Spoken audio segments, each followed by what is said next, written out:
Hello and welcome to Byjus Exam Prep IAS. So as part of your knowledge series today, we'll be discussing the American Revolution.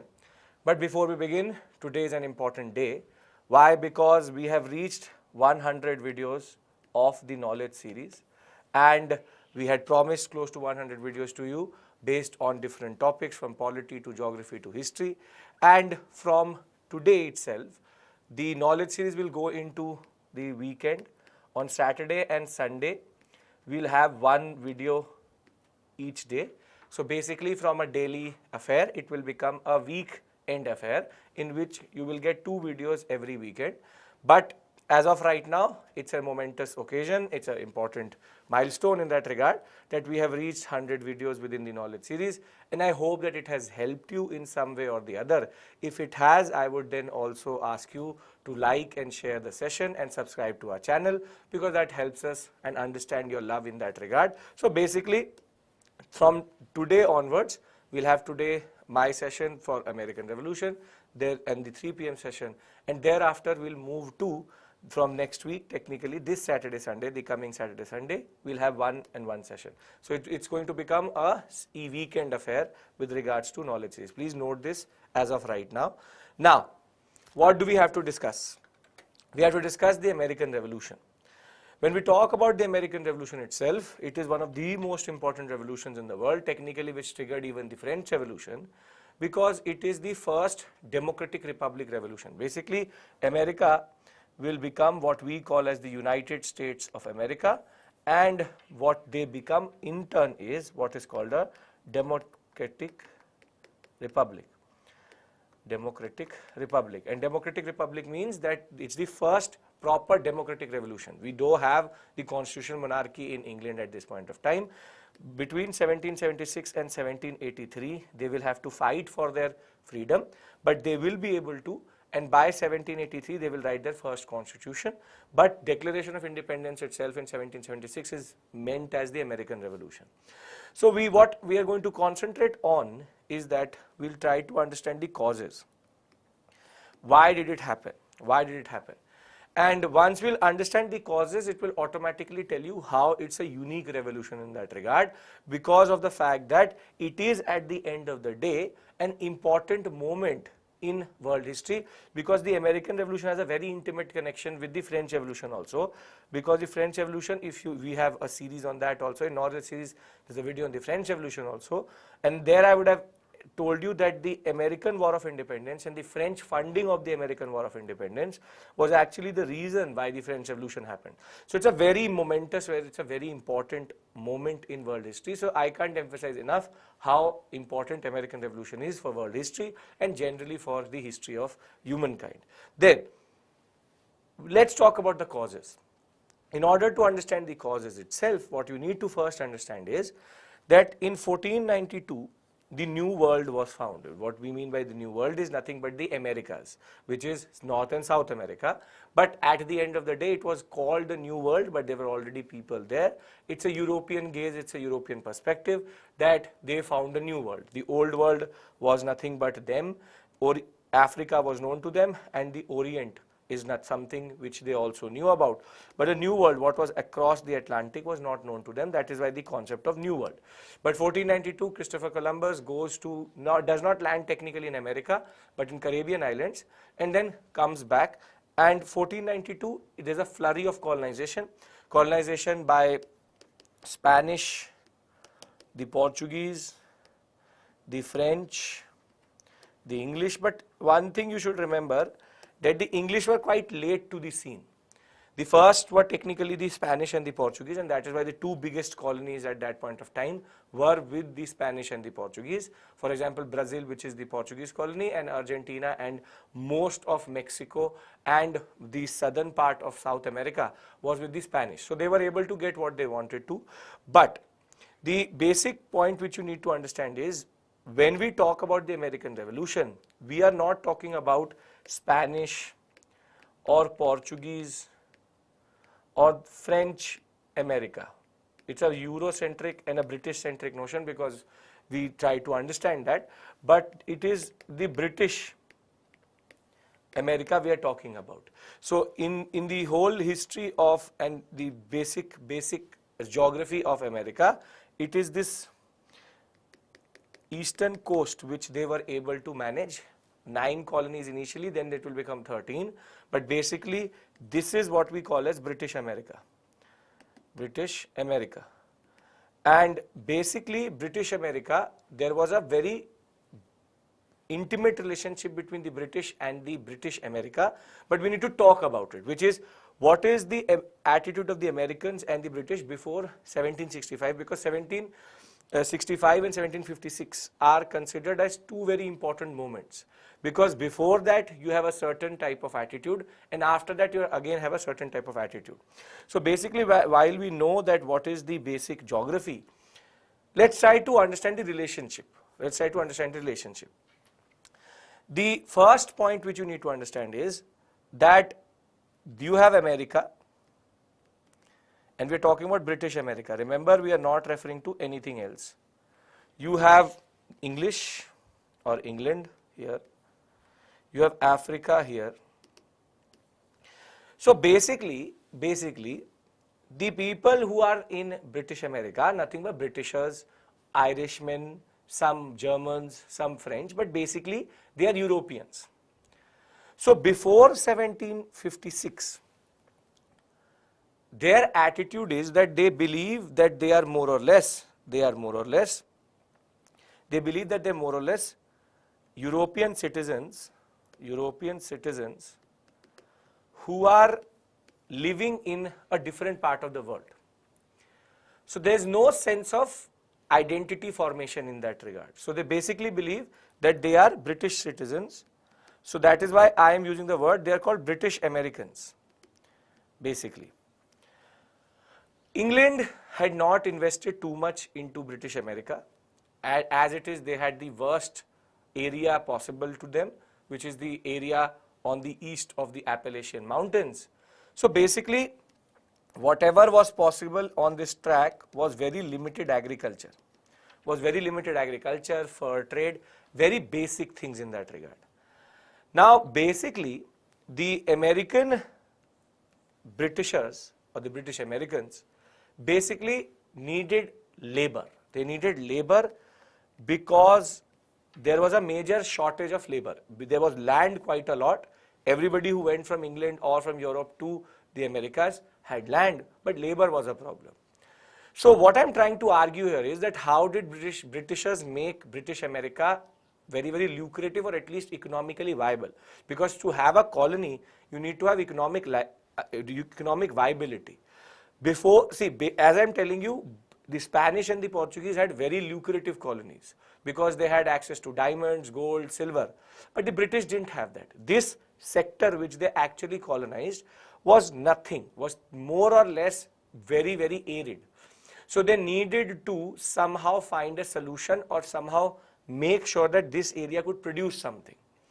So basically, the way the Britishers actually made the British Americans even economically viable or British America economically viable is through what is called the triangular trade. What is the triangular trade? So basically, the English used to take with them what are called manufactured goods and guns to Africa. In Africa, there was no sense of Africanness or this pan-African identity. There are tribes who fight with each other and they take other tribes as POWs. So basically, the POWs in that regard then were sold to the Britishers as slaves. So basically, the Africans were ready to sell their fellow Africans, basically because they thought that they are a rival tribe and we can do that. So the Zulu, the Maoris, they used to sell a lot of the rival tribes in that regard. So what the English used to do, and this the French were also doing, the Spanish were also doing, the Portuguese were also doing, is that they used to acquire slaves here. And once they acquired slaves, what they used to do is that they used to take the slaves to America. In America, these slaves were then used on big plantations And these plantations technically produced the commodity which the Britishers actually wanted quite a lot, which is tobacco, sugar, rubber and cotton. So basically the way it was moving was that the tobacco, rubber, cotton and sugar were the things which they were technically producing and sending to England. This is what is called the triangular trade. The triangular trade is the only way. They needed labor, that labor came from slaves. The English created this network in order to make sure that somehow the British Americas would become economically viable. But the attitudes, you need to understand one thing is, everybody is a happy family. Everybody is a happy family. Basically, British America is happy to be part of the triangular trade because the English give them this access. The English are happy to get whatever they can get. And Africa is not in the picture because it's just a commodity, what is called chattel slavery taking place. Black slavery starts here. Now, basically what you need to understand one more thing is that the British Americas, how did the English actually generate any form of revenue was that yes, they are getting these commodities, but the navigation acts, what they used to say was that if any trade has to happen with, for example, the rest of the world, it has to happen via England. And the basic way they were getting what is called revenue is through import and export duty. So the British used to collect import-export duty here, they used to collect it here, and basically they were generating indirect taxes in that regard. So this is a very happy situation. It's a situation in which, and I'll give you the analogy, that you are, your parents have invested more or less nothing into your education. So whatever you do is a reward in that regard. So basically it's a win-win situation for everybody. Nothing has been invested by England into the British Americas.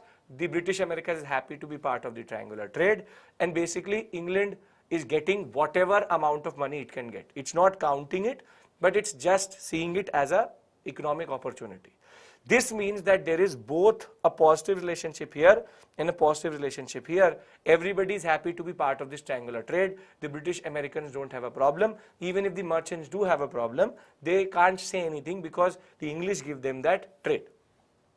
So this is how technically the Britishers made this very, very arid, more or less non-fertile sector as the most, not even most important, India was more important, basically a economically viable colony in that regard. However, things start to change, and this is technically the way the American Revolution will be triggered. So what is going to happen is the 7 Years' War. So you would have already heard about the Austrian War of Succession, which happened in the 1740s, and the Austrian War of Succession is about who will come to power in Austria, and the British and the French at this point of time were mostly at odds. So the 7 Years' War was nothing but the same type of issue getting aroused again, who will come to power in Austria, and the 7 Years' War was again fought between 1756 to 63. But basically this war had repercussions. The repercussion was that now if you look at the British American sector, there was also the French American sector on the north, the Spanish American sector in the south, and basically because the French and the Spanish were on one side of the 7 Years' War, and the 7 Years' War was fought over the Austrian War of Succession issue, who will come to power at on the throne of Austria, Habsburgian Empire, and that is a standard thing which used to happen. Every king had a say over who will come to power in a certain empire. Now basically they were allies. So now between 1756 and 63, the Britishers had to invest quite a lot of money into British America, because they had to send troops in that regard, and these troops were there to protect the British American colony. So you can see how it's going to change. Basically now the Britishers have invested in the protection of the Americas. and basically British Americas. So if the British Americas is now, there is an investment, once the war will be won and the Britishers will win this war, their candidate will become the Austrian king. But basically what has happened is, pre-1756, there is no investment and there is more or less no sense of any sense of negative feeling. But between 1756 to 63, what happens is the Britishers have to invest quite a lot. They have to invest quite a lot into protecting British America. Therefore, the British attitude is going to change. The British attitude is going to change, and the British attitude is going to change because now they want more. The best analogy would be, your parents have invested quite a lot into your studies, so they would expect you to get a good job. And if you're not getting that, basically, they would feel that you need to push yourself more. So basically, the Britishers are that parent that now has invested quite a lot into the development of the British Americas, and it was now the time to pay it back. So it was George III who had become the king, and Prime Minister Lord North basically wanted more out of the British Americas. But in British America, there is also a change. In British America, the change is that their attitude also changes. First, the Enlightenment ideas start to come to America. So now they are talking about Voltaire, Rousseau, Kant, and now they are talking about freedom, liberty, representation. And basically, this will in turn become a new type of awakening for them. At the same point of time in British America, because they are fighting with the French and the Spanish, there's a identity formation. They come together, there's a crystallization of an identity, and now they stop identifying themselves as British Americans, and now they actually become Americans. So at the same point of time, the Americans are feeling more and more culturally together. The British is also starting to feel that it wants more, it needs to change its strategy. And this is why the American Revolution will be triggered, because as it said here, once the 7 Years' War will happen, the conflict between England, Prussia, Austria and France and Spain into who will come to power in Austria. The British public expenditures was quite high, taxes were not able to meet the national debt, and the national debt rose enormously. And basically, this will have an immediate impact on their psyche. George III will then assume the throne of Great Britain in 1760. Debt and increased cost of defense meant that he wanted more out of America. And basically, on the eve of the 7 Years' War control, they were already, even between 1756 and 63, they wanted to expand. They wanted to expand, they wanted to get more. And basically, now the attitude will change. And once the attitude will change, they will do two things which will trigger the American Revolution itself. So the first thing which they do, see, the first thing which they were doing in between. So you need to understand one thing before I'm going into the course of the revolution. The cause is that there is a major change in the British attitude. The British want more, and the Americans are now feeling like Americans. And they are also getting influenced by new ideas which talk about liberty, fraternity, concepts of representation, so separation of power, constitutional government. So the Americans are also changing at the same point of time, at the time when the British is changing, and this meant that now they will be at odds, so that negative feeling will start to develop. And that negative feeling will start to develop even between the war itself, when the Americans, because there was a lot of smuggling which was happening at this point of time, American ships could be checked by the British commissioners or customs commissioners with the help of writ of assistance. They could check the ship. If they were giving it to the French or the Spanish, the two enemies, your ship could be seized. But the blunder which the post 7 Years' War, what the debt, basically Britain wanted to make sure that America could pay for that debt which was created because of defending it. So America had now taken a lot of money, and now the Britishers wanted it back. So first is that they introduced what is called the Molasses Act. And remember, American Revolution is nothing but act after act after act. So first is Molasses Act. Molasses Act is that the Britishers say that you only buy, if you buy Molasses is good, is jaggery, so you make sugar out of it. So the Britishers, they said that if you buy British Caribbean what is called molasses, you don't have to pay any duty. But if you buy French or Spanish, because in the Caribbean islands also you have all the different powers, if you buy French or Spanish molasses, you have to pay a premium of 6 pence, of duty per gallon on French and Spanish West Indies or Caribbean island molasses. Basically, this was to make sure that the British molasses was cheaper than the French and the Spanish, so that their sugar industry could be protected. So it was about sugar industry.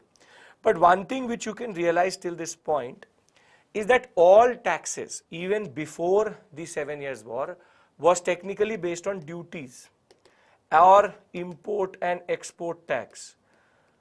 Import and export tax, all these taxes are technically indirect taxes. And they only used to impact the merchants. So the people technically did not care because the merchants had to pay.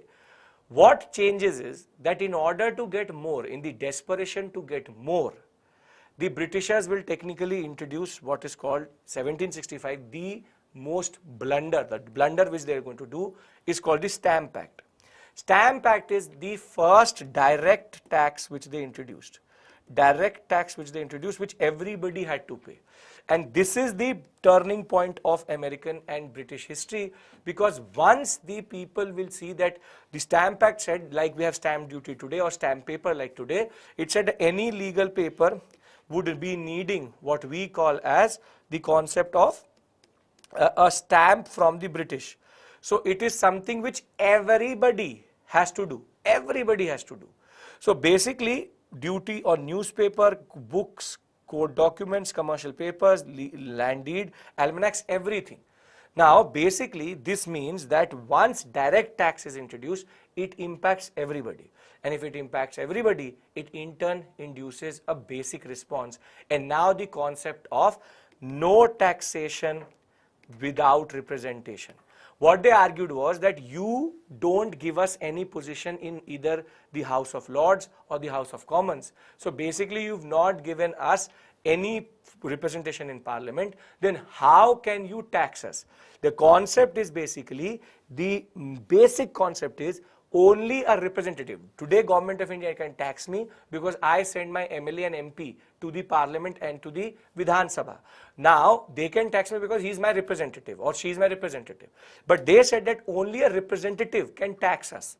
And you are not giving us representation in the Parliament. So the most famous line comes, no taxation without representation, which means that all indirect taxes were not a problem because it was merchant based. Direct taxes will create a response which we call as the starting point of the American Revolution. So the Stamp Act Congress will be formed. 27 delegates from 9 different colonies will meet. So now they're coming together also. They will say we will boycott all British goods till the act is not repealed. Sense of American identity and unity is created. There's a processions and marches which happen all across. And merchants such as Alexander MacDonald, Isaac Sears and John Lamb became very, very important in that regard. So the merchants needed something like this, so they become important. Stamp Act will be then repealed. It will be repealed in 1766, but the damage was already done. Everybody had already come together, and basically now they will not be able to go back. So once the Stamp Act is removed, the townshend duties comes through, so they went back to indirect taxation. But indirect taxation would not work because the Americans have already developed a sense of American identity. So basically, the townshend duties was nothing that we will go back to regulating trade, and they put what are called custom commissioners along with military regiments in all the port cities. But this will be the first moment of escalation because these officers and these regiments will become like an eyesore to the Americans. Now the Americans totally believe that the British is just trying to loot us, so it's technically an economic reaction to mercantilism, what is called domination through trade. So basically, it's an economic nationalistic movement in which their economic nationalism was coming out.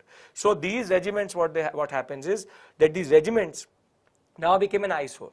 So some children and some youth started to tease these basic regiments, And in Boston, what happens is, in Boston there's a small skirmish. Though 5 people died, they call it a massacre, but basically the regiments will be teased by they will throw snowballs on the regiment, and the regiment will open fire on these youth. 5 youth will die, and now there's a major moment of escalation. Now violence has erupted in a way. So 2 regiments to check smuggling in Boston. Popular hostility and discontent was already there. Skirmish between the soldiers and local people will lead to 5 people dead. The soldiers will be removed. Now this removal will be the de-escalation point. And this is the whole story.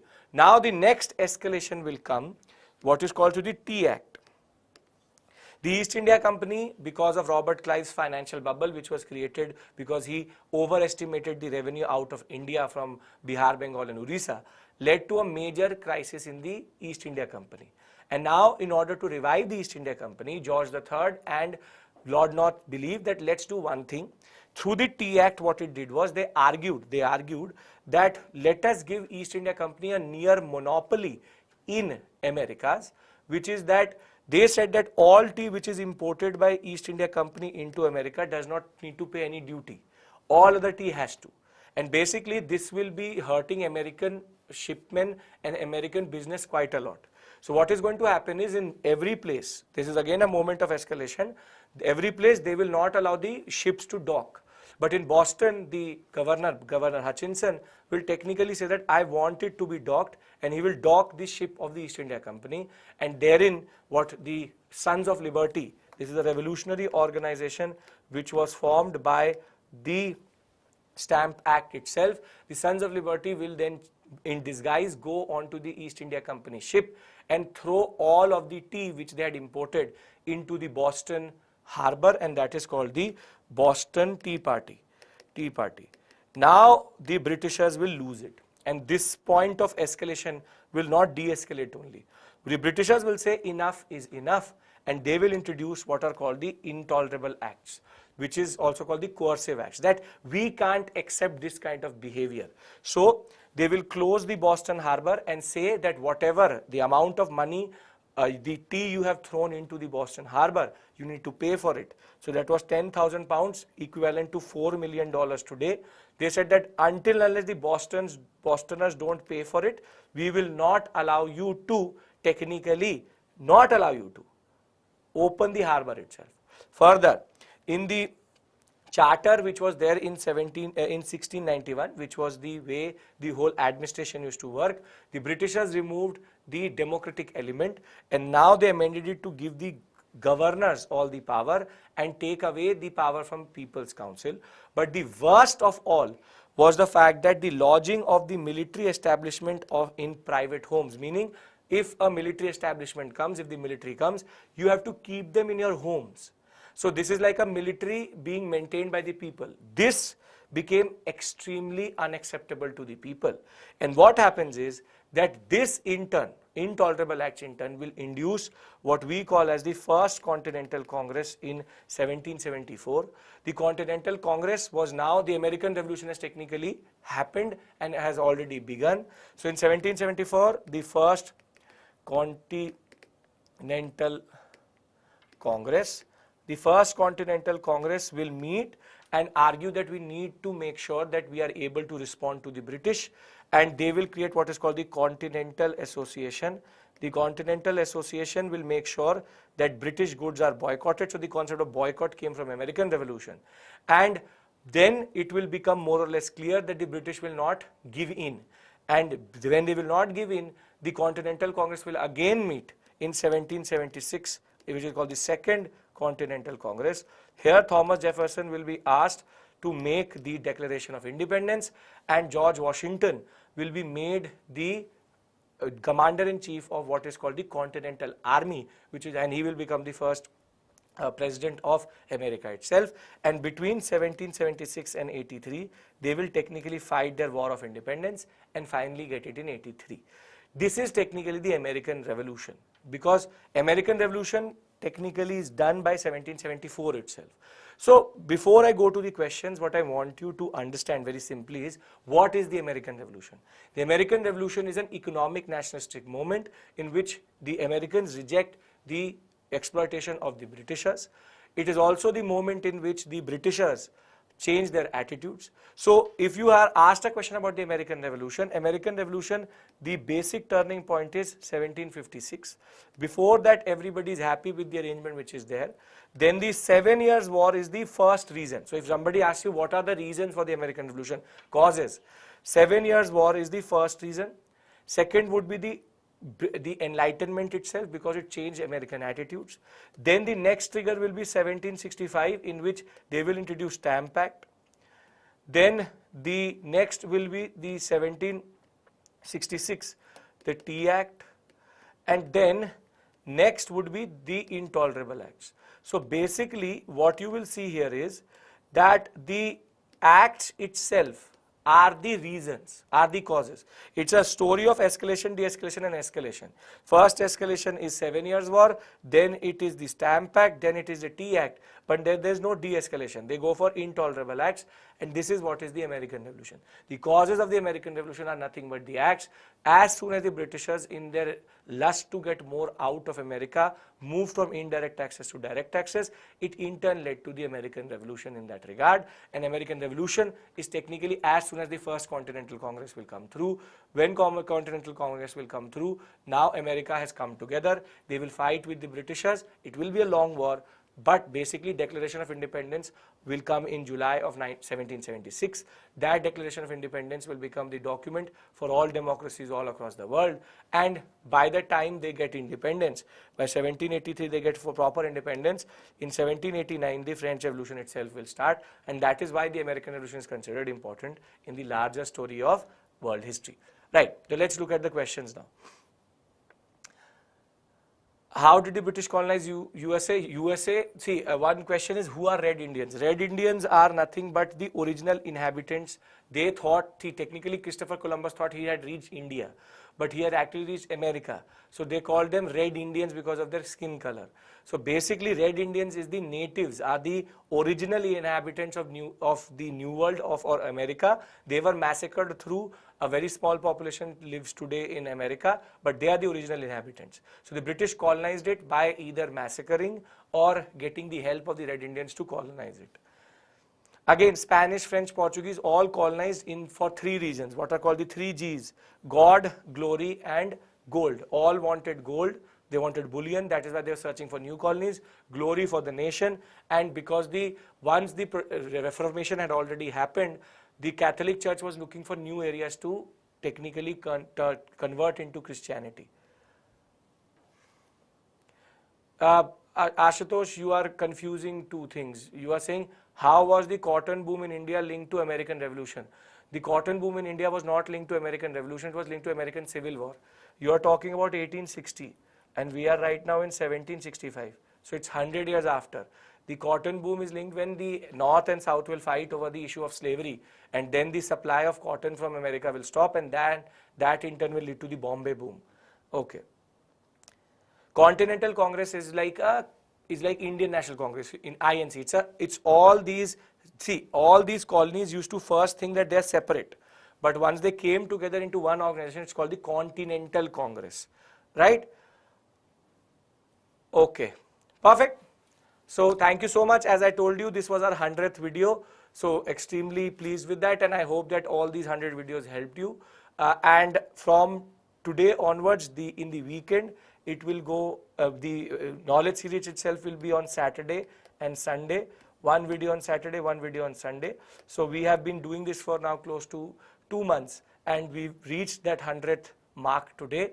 So I hope that you enjoyed this journey. It's not ending, but it's shifting to the weekend, 2 videos per week, Saturday and Sunday. So thank you so much for being here. You will see me soon in a weekend, but this is the last from me on a weekday. So thank you so much. I hope I have done justice to what I've taught in the knowledge series with regards to the small topics we've taken, and we tried to keep it a mix and match of world history, modern India, art and culture, and ancient and medieval, so that we could have a most comprehensive coverage. Thank you. Take care. Bye-bye. See you soon.